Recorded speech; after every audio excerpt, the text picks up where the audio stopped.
So lately, Donald Trump has been doing a lot to emulate his hero, President William McKinley, and his high tariff policies. But with his executive orders banning DEI programs and suppressing the teaching of black history, Trump's doing a pretty good impression of Woodrow Wilson.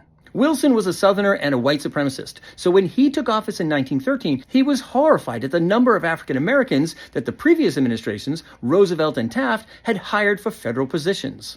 So Wilson, who had filled his cabinet with fellow white supremacists, urged them to segregate the federal workforce under their jurisdictions. This policy limited African Americans to certain jobs and prevented them from rising to positions with better pay.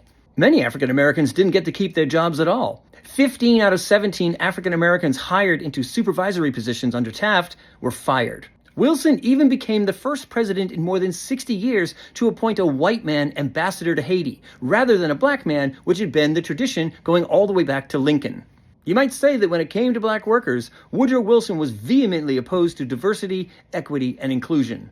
And there's a similar parallel between Trump and Wilson when it comes to black history. One of Trump's executive orders bans federal funding for schools that indoctrinate kids in critical race theory.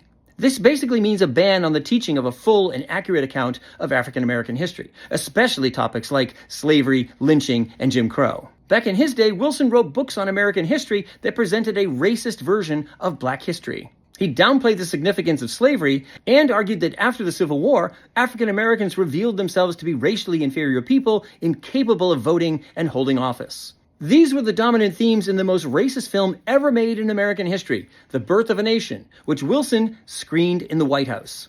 It was the first movie ever shown in the White House, and Wilson raved about it. So while Trump is channeling William McKinley in his tariff policies, he's also mimicking the racist policies of Woodrow Wilson.